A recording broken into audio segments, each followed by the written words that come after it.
Welcome to United Way's Facebook Live event. I think I am going to take my mask off though, so I can talk. And we're going to show that we're 6 feet apart. Rachel's over there. Can't see her yet, but you'll be able to see her. I'm Anna Murphy. I'm the President and CEO at United Way of Southwest Michigan. Welcome to our Facebook Live event. So why are we here? Well, we're going to talk about a few things, but we're going to talk about it from the social service perspective. And I know that there are lots of information out there about the health side of it. We're not going to address that. If you want to get more of that, I would visit the Berrien County Health Department, Spectrum Health Lakeland. Every Friday they do Facebook Live or a webinar or something like that. And then the Van Buren Cass District Health Department also does some reports on social media on Fridays. So we're again going to talk about it from a social service perspective. And we're going to answer 4 questions.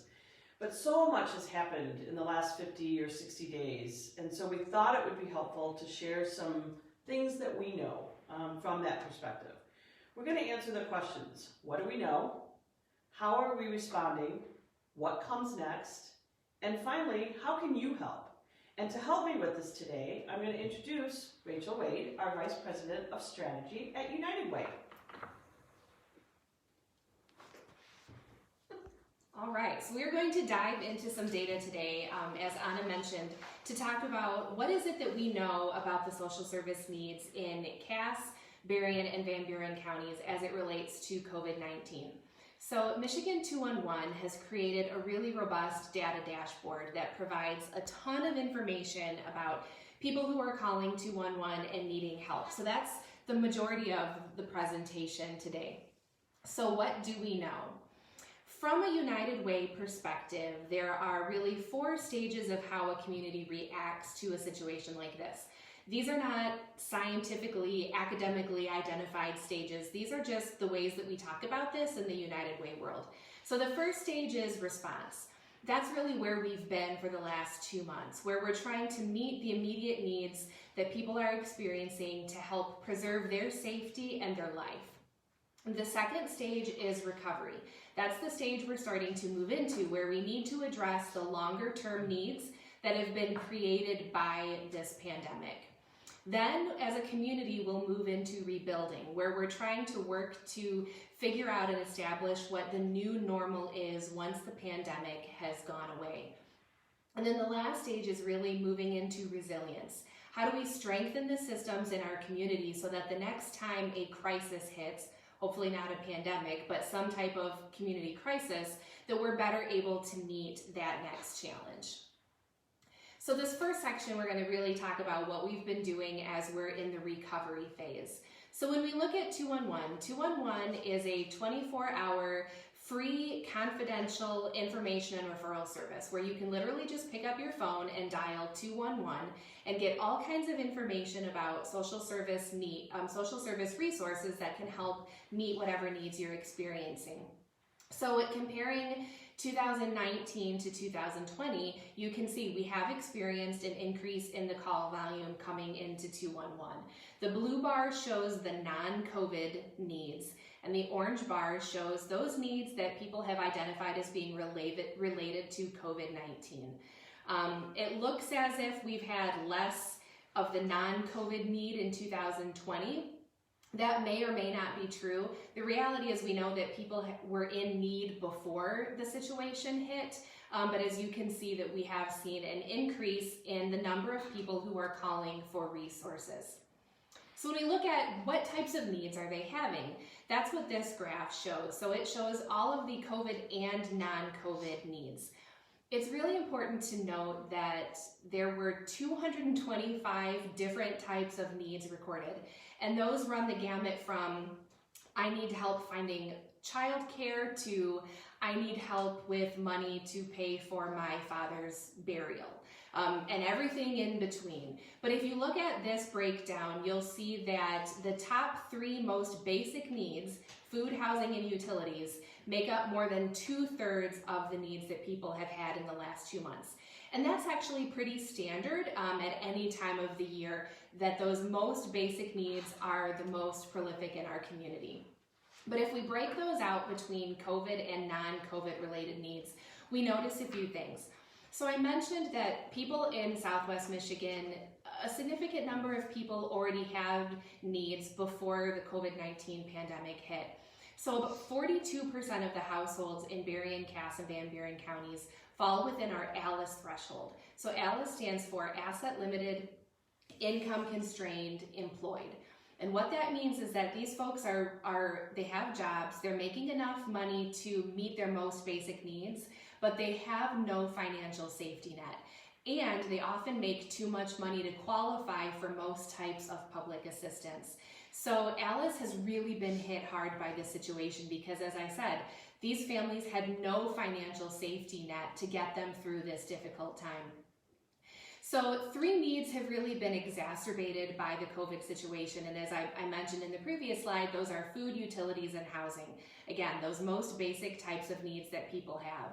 But COVID-19 has also created or significantly impacted 3 additional categories of needs. The first being COVID-related information. People are calling just to say, where can I get tested? What do I need to know? Where can I find masks to help protect my family? Things like that. Unemployment supports, obviously that need has gone up significantly as so many people are dealing with that situation right now. And then general financial assistance. So we know that right now it is illegal to evict someone for not being able to pay their rent. It's illegal to foreclose on them for not being able to pay their mortgage. And the majority of our utility companies are not turning off their utilities if people aren't paying for those. But for a lot of folks, they have other types of financial needs, whether it's paying for prescriptions or things like that. So that general financial assistance category has gone up significantly as well. So when we look at it by county, between Berrien, Cass, and Van Buren, the top 3 needs are exactly the same. They're in a slightly different ranking order, and as you can see in Van Buren County, tied for 3rd place is this category of disability or disease information. Again, people calling, asking for information related to how they can protect themselves from COVID-19. But what we also are noticing is that Cass County is showing a slightly higher level of need than Berrien or Van Buren. And in addition, in one of the previous slides, it showed that folks calling from Cass County on average have a few more needs for every call. So when you call, sometimes you don't just have one need, you may have 2 or 3 needs. And folks from Cass County are having a slightly higher level of need than Berrien or Van Buren. This is not much of a surprise. There are fewer resources in Cass County that are available. It's a smaller county, it's a very rural county, and in fact the state line can often pose a barrier because many people will go to Indiana for help with some of these issues, but those resources are not listed in the 211 database because 211 is just a Michigan database. So we know what the needs are, but it's also really important to look at what needs aren't being met, because that happens. Not every need is able to be taken care of. So we're looking at that, and as you can see from Michigan and then all 3 counties in our service area, the rate of unmet needs is pretty consistent. It's under 10% across the board, which is a really good rate that we want to see. But you'll see the categories of unmet needs. Grocery delivery, because no agencies provide that for free. Food pantries, rent payment assistance, you can see the list there of what those unmet needs are. So then it's important to look at why are those needs not being met. And there's 4 primary categories. The largest being that the service is just not available. So as I mentioned, nobody does grocery delivery for free. This category of undesignated temporary financial assistance. Not many organizations were providing that kind of service because it hadn't been needed before. The next category of why a need would go unmet is that the service isn't accessible. So typically what we see is that the hours of a food pantry don't jive with what someone's work schedule is. The next category is that the client is ineligible. This is really where that ALICE population often falls in, is that they have the need, but they make just too much money to be eligible for this type of service. And then the reality is some clients just straight up refuse the resources that are given. So as you can see though, remembering that this represents less than 10% of all the COVID-19 related calls, but the majority of the reason that needs are going unmet is because the service just is not available. So as United Way of Southwest Michigan, how are we responding? So as I mentioned, we have been living in this response phase for the last 2 months, where we have been working to meet the most immediate needs, basic needs that people have in our community. So one of the biggest ways we've been doing that was partnering with the Berrien Community Foundation to create the Southwest Michigan Cares Fund, where we have raised an overwhelming, heartwarming amount of money to help people in our community. And here's the breakdown of where that money has been distributed thus far. And as you can see, the vast majority of that is going into food. In a situation like this, food is actually the easiest kind of assistance to provide to people in our community because there are very few strings attached to it. It's also one of the cheapest ways that we can provide assistance. Probably I should say the most economical ways that we can provide assistance. So it's absolutely appropriate that during this response phase, the majority of the funding has been going into food. Of the money that has been dispersed, it has gone to 42 different local organizations in our community. Some very large, some very, very small, as you'll see in just a moment. But a significant amount of the money in the Southwest Michigan Cares Fund has been set aside for recovery, and we will talk about that in just a moment. But as you can see here, this is the list of all the organizations and individuals and foundations who have contributed into that fund, and then the list of organizations that have been recipients of that fund. And as you can see, it's a pretty impressive list across Berrien, Cass, and Van Buren counties. So another way that United Way has been called to action is to collect donated items. This has been in partnership with the Emergency Operations Centers in all 3 counties, Berrien, Cass, and Van Buren. We have collected more than 2,300 donated items, and those thus far have been distributed to 14 different local organizations. The items that we collect the most of, personal hygiene items, so toothpaste, soap, deodorant, hand sanitizer, rubber gloves, hand-sewn masks, new socks and underwear, paper products, toilet paper, paper towels, all different types of items that we have been able to collect for different agencies in our community. Our volunteer team has also been really hard at work trying to mobilize volunteers across our community because a lot of people really, really want to help right now and are wondering what they can do. So we have been having some really important partnerships with Area Agency on Aging, where we worked to distribute 300 quarantine boxes to senior citizens in the Tri-County area.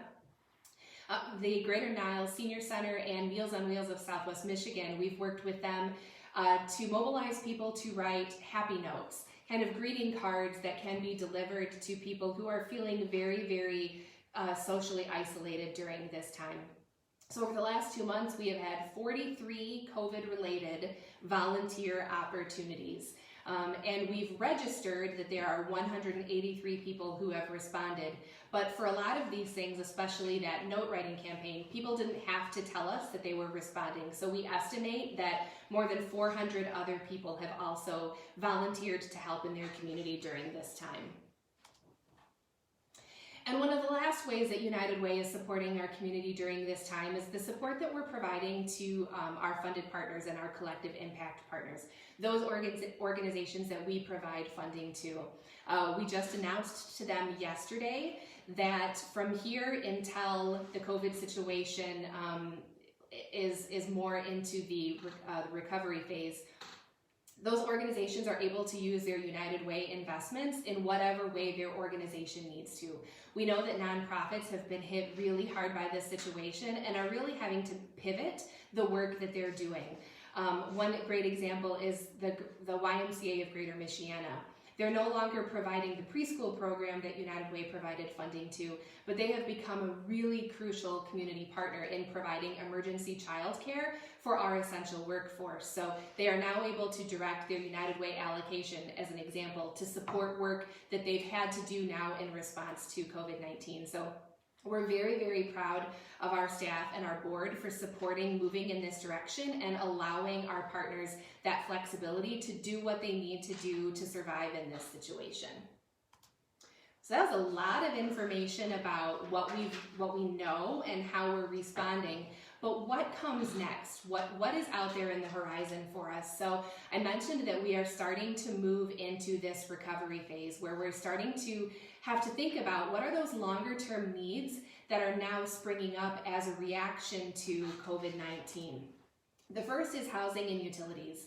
And as I mentioned, as of right now, people cannot lose their housing because of an inability to pay, and utilities are not being shut off for an inability to pay. But what happens when those protections end? People are going to be in an even bigger financial hole than they were before.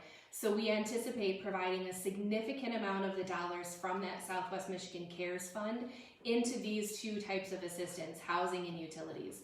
And we know that if we take a housing first approach, meaning if people can stay securely housed and have their housing be stable for them, it makes it so much easier for them to address the other needs that they may have going on in their families and in their lives. A second type of need that we're really keeping our eye on is education. There was an article released by Bridge Magazine this morning that was talking about the funding cuts that schools are going to have to be working their way through, and that's very concerning.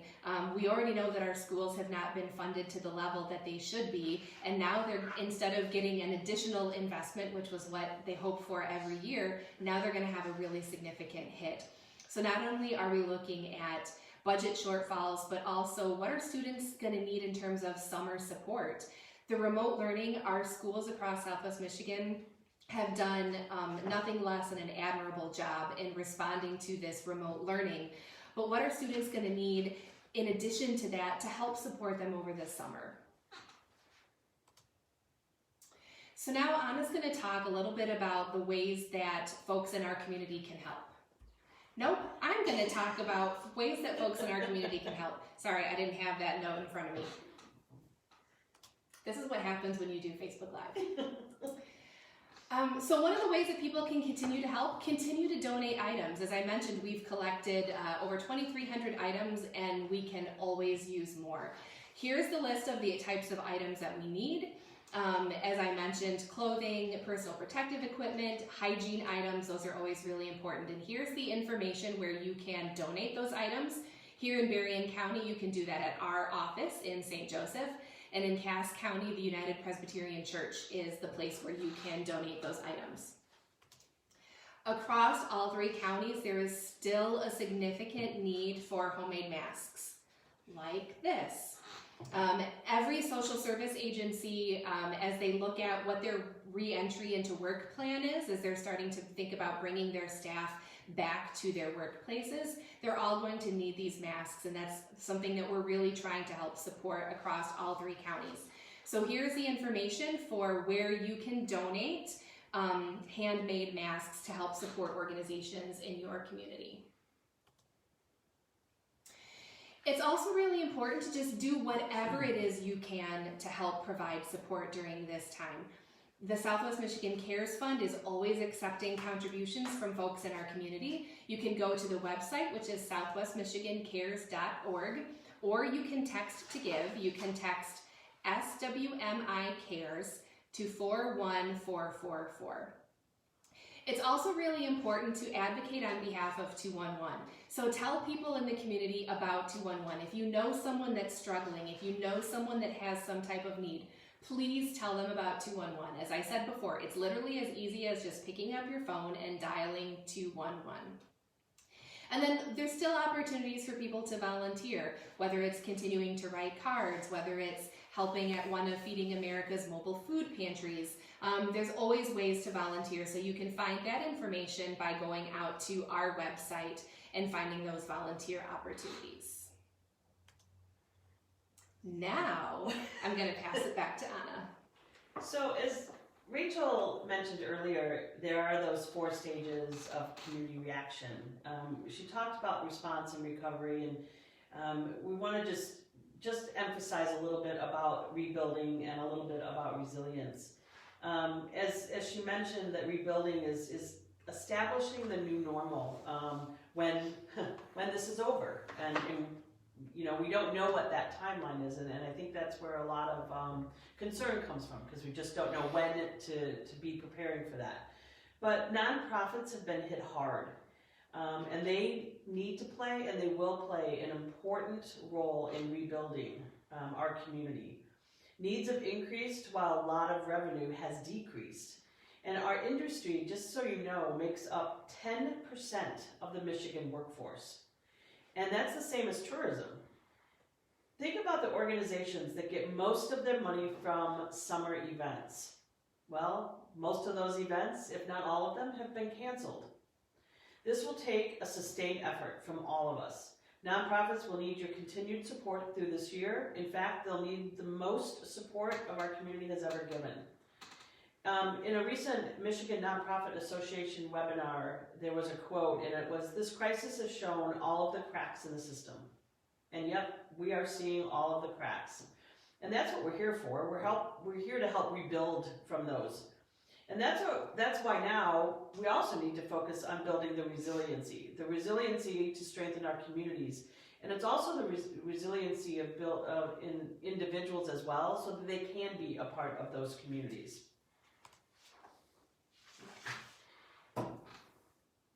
Go to our that's just a little bit of a delay there, sorry. Go to the website for additional information and resources. This presentation will also be on our YouTube channel. But I think most of all, I want to say thank you, and thank you to our community, and thank you for everyone that has responded to this point. And as we move from response to recovery to rebuilding, we'll eventually make our way to resiliency. And this, we're very confident that we'll do. And because United Way was built for this, and the spirit of Southwest Michigan was built for this, together we will continue to fight for the health, education, and financial stability of every person in Southwest Michigan. Thank you.